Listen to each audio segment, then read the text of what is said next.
Yo, what up, everyone? CryptoMarxist, aka Bone Army, coming at you with another video about a Shibarium Leak project or the Shiba Inu ecosystem. If you want more Shiba Inu linked content, go ahead and like, sub, and comment on the bottom. All right, so this is probably the one of the harder videos that I've had to make because it's a complicated topic. Now, if you guys know or are following Satoshi Kusama, um, which you everybody should. I mean, obviously, this is what his page looks like, and he's been promoting the International Women of Blockchain. Okay, this article in particular um, is I read it on one of my previous videos. So this is the International Women of Blockchain Twitter. So if you're not following them, there it is. If you like to follow them, there. And here is their their oops, my bad. So there it is. And then if you link right here to their website, Women of Blockchain, you come to this. This was the screen I was at earlier. Okay. So all right. I think it's a tough topic because obviously this stems from Satoshi's fund, um, which here is covered over here on the business wire, right?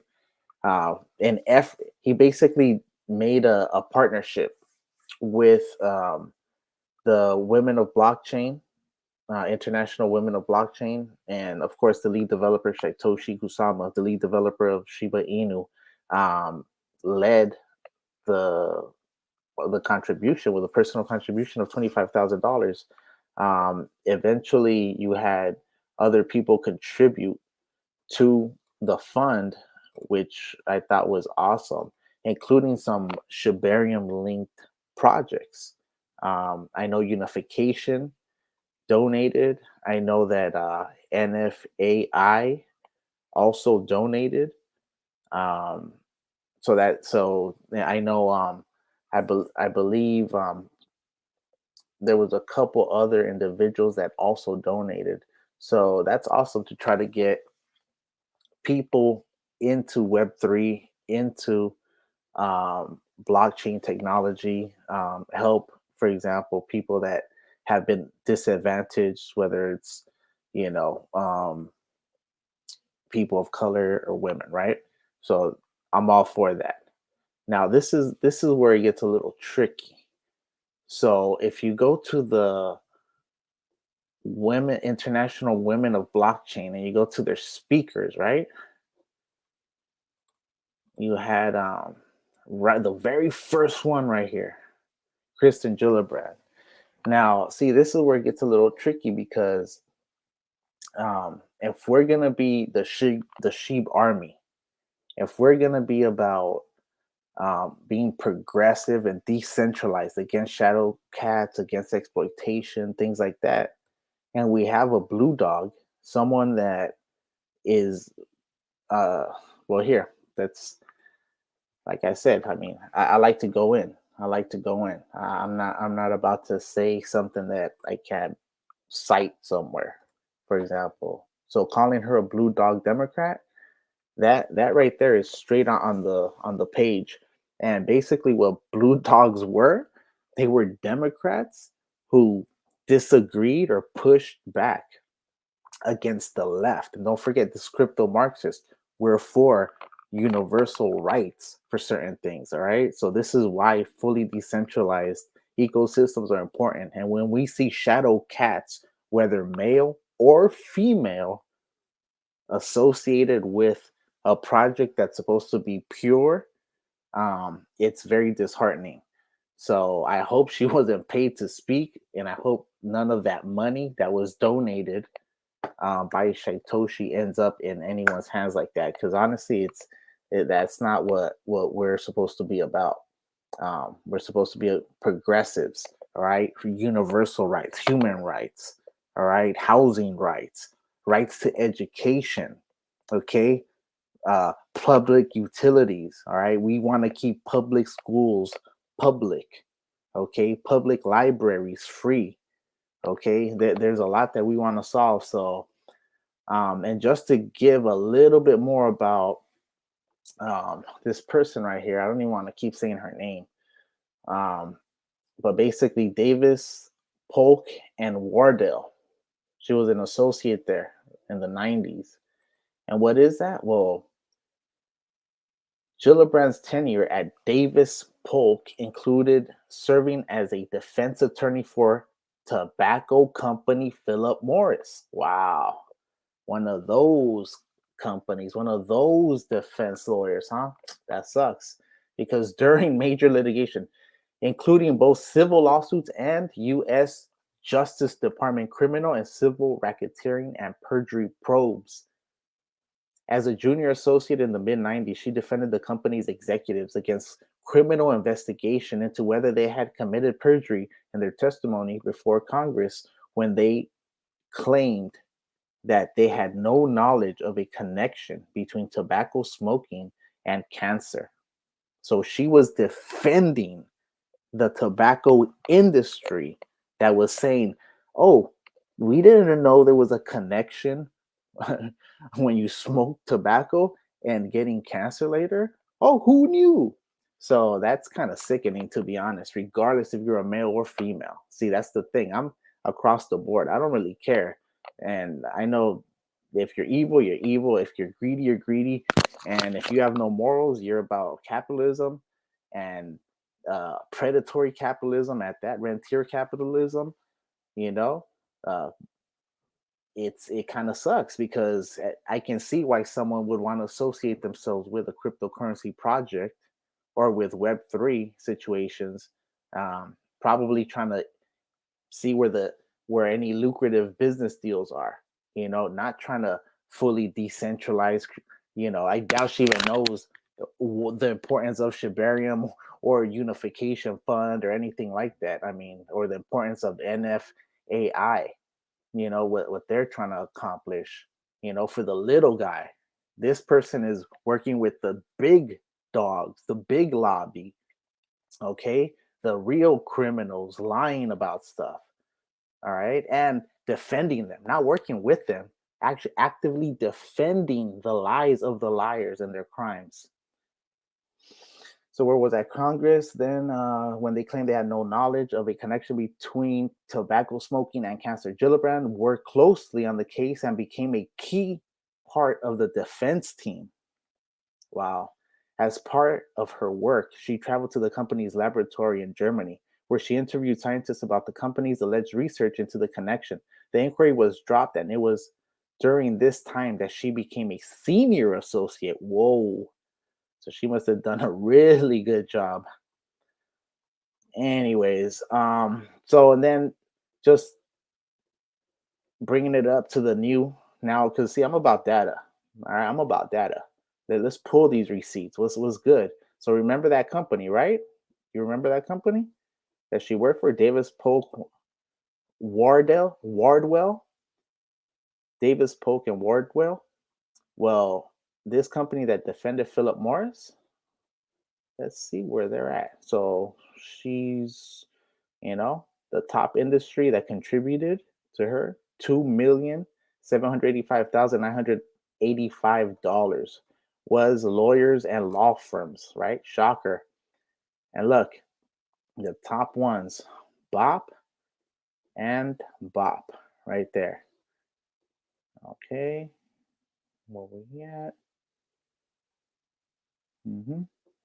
And then don't forget that we spoke about Davis Polk, but while working at Davis Polk, she later became involved and later the leader of the Women's Leadership Forum, a program of the Democratic National Committee. Gillibrand has said that a speech to the group by Hillary Clinton inspired her. Clinton was trying to encourage us to become more active in politics, and she said, if you leave all the decision making to others, you might not like what they do, and you will have no one but yourself to blame. It was such a challenge to a woman in the room, and it really hit me. She's talking to me. In 2001, Gillibrand became a partner in the Manhattan office at Boies, Schiller, and Flexner.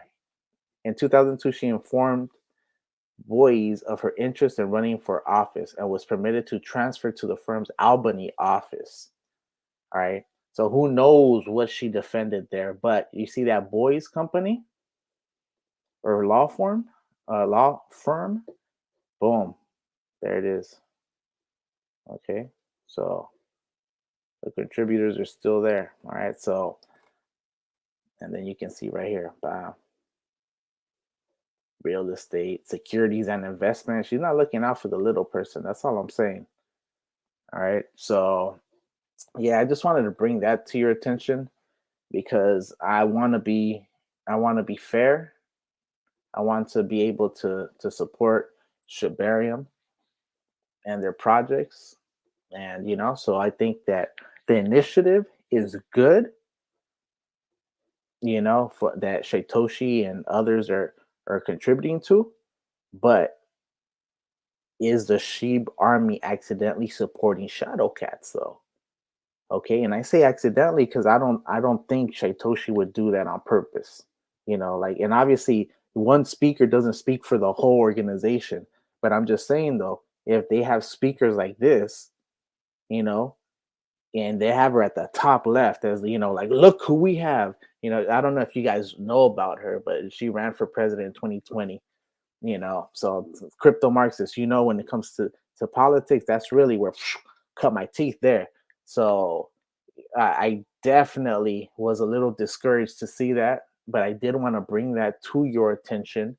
And like I said, go ahead and give Satoshi a follow, and also go through the International Women of Blockchain Twitter page, give them a follow, and they have some videos as well. In fact, and there was also the Forbes article which I read to you guys, where you can see Marcy right there.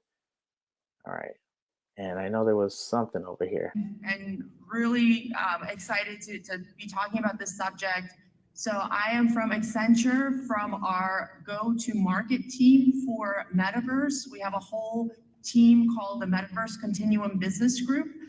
And my role is really about kind of working to tease out that commercial value for our clients from the metaverse every day.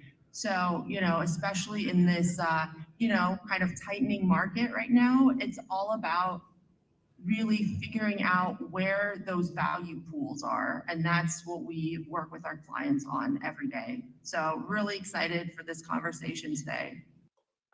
Cool. So there you have it. Wanted to give you guys a fully unbiased opinion about the situation. I think it's really important to bring opportunities to disadvantaged groups. Okay, if that's what we're doing. Um, but let's also be aware not to fund shadow cats, which have a record. Okay, don't forget, Kristen Gillibrand was even against boycotting. She wanted to prevent companies and individuals from exercising their right to boycott.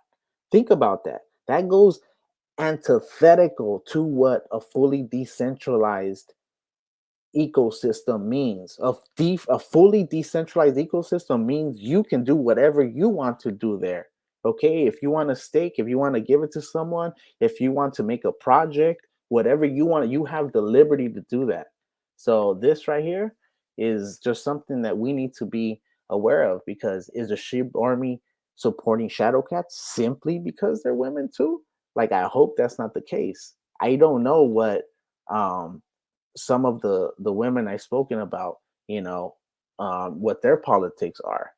Okay, so just something to be aware of, because I mean, don't forget, and this is just touching on it because, like I said, this is a difficult subject, and I was a little disappointed, but you know that just wanted to bring this up too, right? Just because you're a man, okay, I'm gonna support you. No, just because you're a woman, what? I'm gonna support you? No, like I'm about the individual. If the gentleman's a gentleman, then give him respect. If the lady's a lady, give her respect.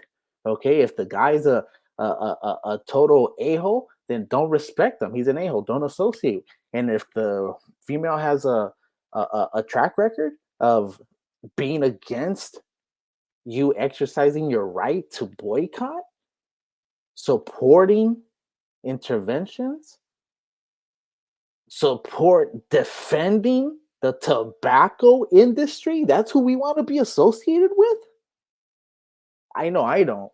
I'm just saying though, we have to be honest with ourselves. And just to make the point about these shadow cats, okay? Because shadow cats aren't just men, okay? And we can't let these shadow cats infiltrate. For more than 4 years after the 9/11 attacks, we, the American public, didn't know that the CIA was using American taxpayer money to run a network of secret prisons around the world where the CIA was locking up terrorism suspects and torturing them to try to get information out of them. We didn't know about it for years. We didn't find out about it until the news broke in 2005, November 2nd, 2005. So we didn't know about that, right? Okay, secret prison. This is what they're saying, right? So then here, let's keep going. Week when all of a sudden the pressure was publicly on them, we wouldn't learn what they did for another 2 years. Yesterday, we learned that when CIA interrogators used waterboarding to question al-Qaeda operatives, some of it was apparently videotaped, but those videotapes were apparently destroyed 2 years ago. The problem here is waterboarding is considered by many a form of torture. And when investigators asked for those tapes, they were told they never existed. Who ordered the tapes erased? The CIA points to this man, Jose Rodriguez, until August in charge of clandestine activities, supposedly to protect the identities of his interrogators. But other officials say the real reason was concern about criminal charges, because waterboarding, now banned by the Pentagon, violates the Geneva Conventions. Turns out that Jose Rodriguez and others at the CIA had been asking for permission to destroy those tapes for years. And over the years, they were told. So think about that, though. So the whole point of this, though, is because the person that ordered the tapes destroyed was someone by the name of Gina Haspel. Okay. So a shadow cat. Okay, you see? So we have to be aware. Lawyer who was seen as the hawk of all hawks in the George W. Bush White House. But in 2005, when the public learned about the black sites and the judge ordered the CIA to hand over any tapes and Congress started sniffing around saying they were going to form a commission on this subject, that week, Jose Rodriguez turned to his own deputy, Gina Haspel, who had once run the CIA. And it says here in ProPublica that Haspel drafted the cable in which her boss directed the tapes destruction. Secret CIA prison in Thailand. And he told her to write a cable ordering the destruction of those tapes. They'd asked permission for years. They'd been told no a million times. He said, Gina Haspel, write a cable ordering it. And she did. And those tapes were destroyed. They were fed into an industrial strength shredder. Justice Department later appointed a federal. And don't forget, though, those tapes aren't Gina Haspel's tapes. They're not the director's tapes. They're not the agency's tapes. They're our tapes, the American people's tapes. So see, the thing is, when you start looking at the big picture, it's really important for us to understand what the big picture is, you know. And I hate to make this video so long, but it's something that I want the Bone Army to understand. Okay, maybe it's too much for the Sheep Army because, you know, they want to go along to get along sometimes, I feel. And honestly, we need to try to keep this as honest and pure as possible.